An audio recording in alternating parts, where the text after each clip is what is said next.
Hello again. Welcome to Session 6 of the SLO process.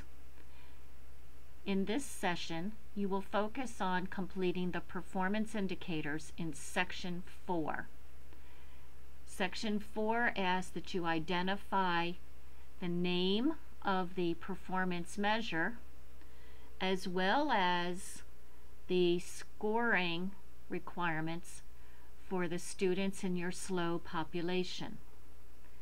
So in 4A, you will identify the name of each measure you've already identified in Section 3, as well as the achievement expectations of students on that measure. So if you look to the examples on the help desk, if you are a physics teacher and was using a roller coaster project, that would be the name of the performance measure, accompanied by the expectation for student achievement. Students will achieve 6 out of 9 using the roller coaster project rubric. A U.S. history final exam, students will achieve an 85% or higher on the final exam, and so forth. If we move to the Google form that you also have at your disposal, you will notice additional examples.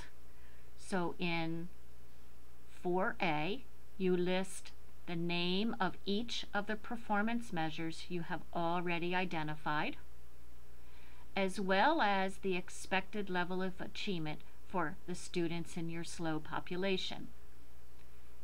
In this case, a biology CDT is going to be administered twice. You might choose 3 times or a different measure. You might report the scale score expectation for your students.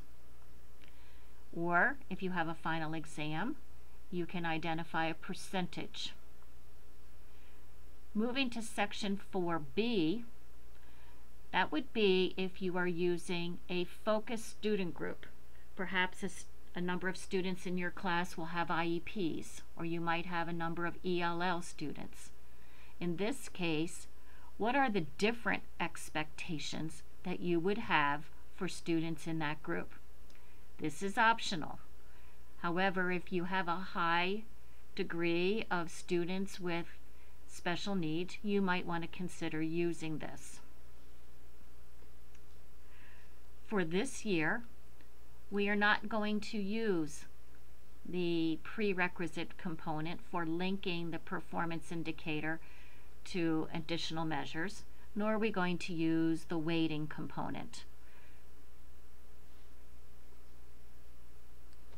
What you will notice on the Google form are 3 additional performance measure reporting tools.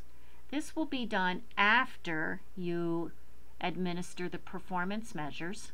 You will be asked how many students achieved the target you set or achieved the indicator in the first performance measure, how many students will achieve that target in the second performance measure, and the third performance measure. At the end of the SLO year, you will also report the percentage of students in your SLO group that met all the targets. This translates then into the teacher effectiveness level. If 95% or more of your students meet all of your targets, you may opt to click Distinguished. 75 to 94% of your students meeting your targets would be Proficient.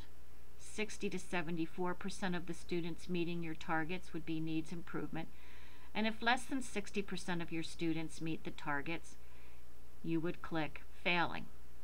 If you're using an alternate level, such as maybe 80% of your students would be Proficient, you would indicate that in the other component.